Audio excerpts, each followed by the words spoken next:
Director, magandang umaga po. Good morning po sa imo. Yes, magandang umaga po. Good morning po sa mga sa tagapagtanaw ng BCG Biligat. Opo, sir, napaapod po kami sabi nga ni kaniba, pinaglalauman na baka magdarakul ang mga mag-uli po sa Bicol, lalo na mahigpit po ang mga restrictions na pinapasunod duman sa National Capital Region. In fact, sa Pioduran, igwa na nga ni key instances na talagang dakul po sa nag-uruli na hali duman sa NCR. Ang saro po sapot kan mga kababayan, ano po ang lakdang kang IATF sa Bicol para gari ma-monitor ini na gusto po na mag-uruli ngunyan digdi po sa satuya tabi na rehiyon tabi RD Noida. Ayun po, Sir Henry. Ina-anticipate na giraray na ang mangyari-ari kan pero ka nangyari kan mga previous po na nag-lockdown ng Metro Manila. Kaya dyan ang hapon po at 1:30 may meeting ang Bicol IATF at we invite to the governors at city mayors po for a consultation meeting. And I believe may governor na po ako nakaulay na talagang gusto nila mag-exit kita sa border. So yan ang pag-urlayan mamaya. Ano pa ang pwedeng gibuhon? But definitely, bawat probinsya kanya-kanyang bantay din po yan. Aside from the border control po doon sa may boundary kang Quezon and Camarines Norte. Yes.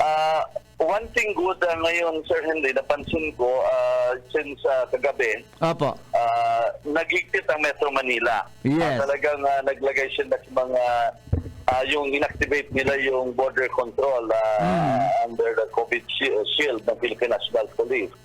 Talagang nag-strict na po sila sa mga biyahe alin Metro Manila. Especially sa mga boundary po dyan sa may Laguna area, pasiring dito sa Bicol, may mga nakalagay ng mga PNP border control na kumbaga istriktuhan talaga na dahil maruluwas ba kuman essential travelers from Metro Manila. I see. Kang mga nakaagi parang dahil inipigibo dyan sa FCR. Iyo po. This time po, so ang tingin ko baka makatabang po ini na dahil naman para beriyahe talaga. May mga kalusot na to yan po. Magayon po yan, RD, na lakdang na yan, kung may mga checkpoint yan, dahil napapaluwason, so gusto magluwas sa NCR.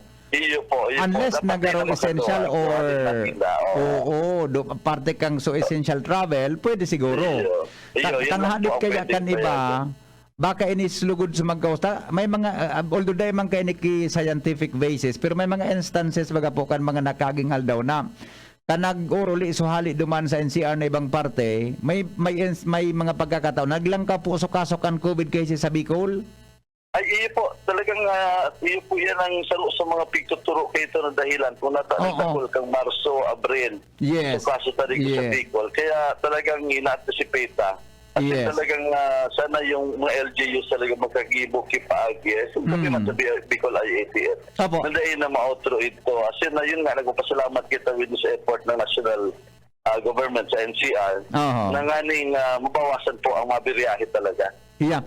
In effect pa po ganyan. So, I do not know kung sanction nindo in is IATF, Bicol.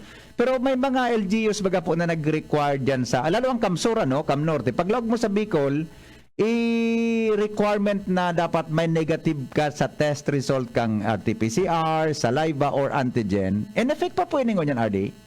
Yes po. In place pa rin po yan. Kaibanan yan dun sa ginibot ng policy as in advisory, as in sa mga kumbaga lockdown tanganing mapababa sa kaso yung pag-igpit po doon sa border even pagdadako po kang LTO and LTFR sa mga tuloron tayo yung pigagaramit kasi nining Camarines Sora dakulang anong bagay yung pigigibo po ninda na piga-antigen test nila sa babos na naglalaog especially sa pasyading sa probinsya nila kasi na pigihiling ta sa Renry baka nakatabang din talaga lately medyo nagbababa na kuta na until nag-abot ining variant na Delta nakipuantang pag-antisiparan talaga mababa na mga few days po para medyo nagbababa sa kaso sa Bicol dito. Kaya siguro sa mga pigigibo talagang mga LGUs po, lockdown, nakatabang man. Yan, okay. So, although pending patabi RD sa kwan sa inyong consultation, most probably po may mga paghigpit kita sa mga malaog tabi sa boundary kan Bicol region in the future. Definitely po, definitely, opo. Malaw sa Bicol Region kasi sa mga kada probinsya. Oo. Stricto talaga dapat. Iniinantisipar po talaga ining mas contagious na Yeah. ining Oo. Delta variant. So dapat magprepare talaga kita tapos. Iyo po. In case baga po RD na may makalusot, ano ang garipapil kay ni kita? Siyempre ang frontline diyan is mga barangay officials. Oo. Talagang sa barangay po, Sir Henry, dapat masiguro na kung nakalusot man talagang may quarantine po nila pag-abot. Pag-abot sa lugar nila. Na dahil na yan kumbaga maka-immerse ng gusto sa community tananing makahawa pa kung kaso man. Iyo baga So po. we consider everyone na galing sa ibang lugar na medyo suspect for COVID. So better na ma-advise na mag-isolate lang muna. So, Yeah. So yun po ang trabaho kong barangay. Although po sa di pa mang kiniki official na statement ang DOH, pero tama ka po naman sa sinabi mo na nagbababa ang kaso tangon yan sa mga nagpapositibo sa Bicol region, baka makaagrabar naman ini. Po, oo. Di ba? Yung past meetings po, every meeting nagpe-present ang DOH, medyo nagbababa. So this report, report po nilang positive cases. Pero dahil man po yan dahilan para mag-kampante na ang po sa kita. Yeah. Maski nga ni Debuan Paragos pa din po na Yes. maglikay talaga. Opo, maski nga ni baga po may delta, may kaong kita, may beta, may alpha Beta, variant kay alpha. Kaligdi. Pero Opo. na-contain ta po, di pa baba kita ngunyan talaga ang kaso ta. Medyo po. Ang good news lang dahil pa kita ki Delta variant tigdi na kalaog mismo sa Bicol, nayaon mismo sa community. So far, walang reported pa, Sir Henry. Apera kan suyaon diyan sa Kuan apera kan suyaon diyan sa barko sa may Santo Domingo area. Iya po. So mga crew dyan. Okay. So with that po, makiki-follow up na lang po kami sa agad-gararay kung ano ang gari. Although mapalawas mga key official na guidance ng IIT. Eventually, malabas kami kay advisory po. Depende sa pag-uurulay mamaya. Apa. Although last week, naglawas na kami advisory po sa mga governors mayor. Iya po. Panagos pa rin ang paghigpit po, pagpasunod ng protocols, yung massive contact tracing, isolation po ng mga suspected Iyo. or positive na COVID. Opo. Adilas na lang po. Igapakita mo niyan kay mga existing na contact tracers po na sa linugan di ILG? Yun ang piga-anong ito matapos ang kontrata ng Dangunya na August 15 I sa Bicol see. Region.